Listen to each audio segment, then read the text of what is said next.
और मांग कर रहे हैं एक साथ आ जाओ, एक साथ आ क्या है? देखिए ये क्या चाहते हैं SIR के?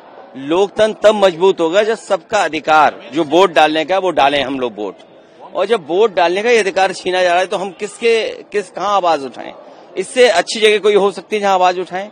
तो सरकार को सुनना चाहिए और कम से कम जो शिकायतें समय समय पर चुनाव आयोग से की जाती हैं उन शिकायतों पर उन अधिकारियों के ऊपर कार्रवाई करनी चाहिए जो लगातार वोटर लिस्ट के साथ खिलवाड़ कर रहे हैं। पर अखिलेश से लेकिन सरकार की तरफ से अगर कहा जाए तो कभी डिस्कशन की कोई बात नहीं हुई है। नहीं, डिस्कशन नहीं है, संभव नहीं है। इस पे क्या कहेंगे सर? नहीं, SIR पे डिस्कशन हो, जो माननीय सांसद और जितने भी पार्टी के नेता हैं वो अपने विचार रखेंगे और जो कमियां हैं उसको दूर करें। मैंने कई बार उत्तर प्रदेश का उदाहरण दिया और बहुत दूर न जाइए आप केवल पिछला बाई इलेक्शन देख लीजिए, पूरे चुनाव आयोग के सामने हुआ। मुझे खुद कई बार चुनाव आयोग से बात करनी पड़ी, तब जाकर के कुछ अधिकारियों के खिलाफ कार्रवाई हुई और कुछ अधिकारियों के खिलाफ।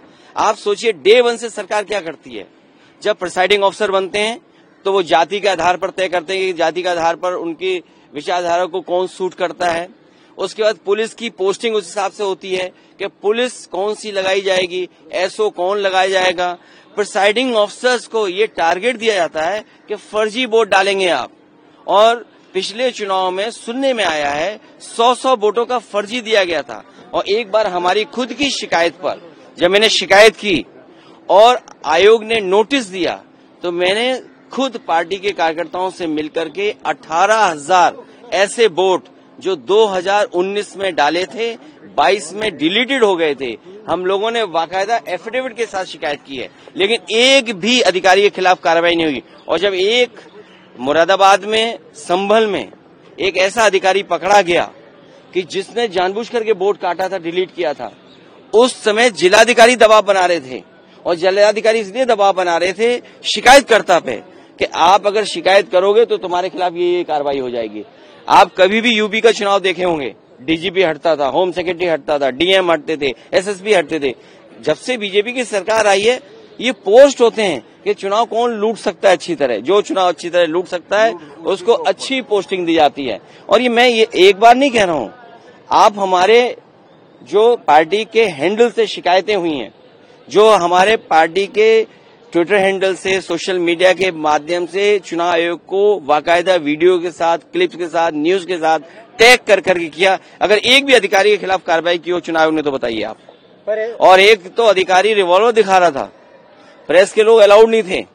सीसीटीवी में रिकॉर्डिंग है कि जहां पुलिस ने वर्दी बदल करके वोट डाला है। आप बताइए पुलिस के लोग वोट डालेंगे?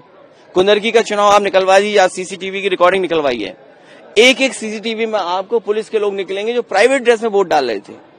इसीलिए कभी सीसीटीवी की रिकॉर्डिंग नहीं दी जाएगी आपको। और आयोग ने यह भी फैसला ले लिया कि इतने दिनों के बाद आप मांग भी नहीं सकते हैं। आप अब तो रिकॉर्डिंग भी नहीं, आप रिकॉर्डिंग निकलवाइए। मुझे उम्मीद है अपने पत्रकार साथियों से कि लोकतंत्र आप ही बचाओगे, लोकतंत्र आप बचाने के लिए काम करोगे।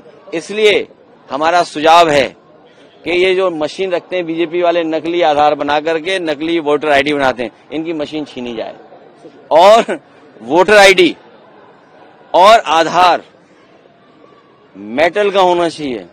चुनाव के दिन कोई नकली ना बना सके। कम से कम चुनाव को इतना खर्चा तो करना चाहिए, मेटल का कार्ड हो और जो आधार जिसमें हम सब कुछ डिपेंड करता है, हमारा सब कुछ आइडेंटिटी है वो तो मेटल का हो, वो तो नकली बन जाए।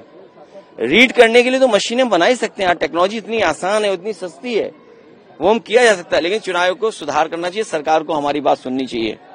पर अरे SIR ही तो है वो, और क्या है? चुनाव ये कह रहा है कि आप लोग हमारे पास नहीं आते हैं, आप लोग सिर्फ सदन को उठाते। नहीं तो सदन में नहीं उठाएंगे और कहाँ उठाएंगे? चुन के जनता ने भेजा हमें सदन में, सरकार के नीचे काम करते हैं। आपको नहीं पता सरकार के सारे पे चुनाव काम करता है।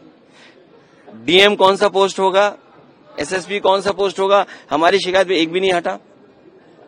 आप यूपी का रिकॉर्ड निकाल लीजिए, हम तो यूपी का बेहतर बता सकते हैं आपको। सर आपने कहा विदेश चली हुई है, पर NSA डोभाल मॉस्को गए हैं, वो रशिया से बात करने, एक मैसेज है जो वॉशिंगटन को भेजा जा रहा है इंडिया के द्वारा। देखिए ये उलझो मत विदेश नीति में, अपने देश की अर्थव्यवस्था को बेहतर करो, अपने देश के किसान पे भरोसा करो, अपने देश के टैलेंट पे भरोसा करो, अपने देश के जो नौजवान हैं कुछ करके दिखाना चाहते हैं उन पर भरोसा करो। उलझो मत किसी देश से, और कोई देश आपको बिना मुनाफे के कुछ देने वाला नहीं है। कोई देश बिना मुनाफे के आपको कुछ नहीं देगा।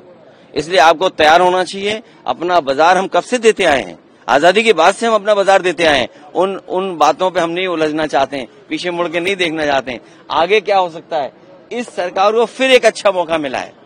जब दुनिया के बड़े बड़े देश पाबंदियां लगा रहे हैं तो हमारे मेक इन इंडिया को जगाना चाहिए। ये मेक इन इंडिया सो न जाए बस। सर, पर क्योंकि कांग्रेस आपका लाई है और बार बार वो ट्रम्प की स्टेटमेंट को अरे यार, बोलते आए हैं ऑपरेशन। आप क्यों नहीं समझ, इतनी अच्छी बात बता दी मैंने आपको। ये आपको मौका मिला है अपनी अर्थव्यवस्था को सुधारने का।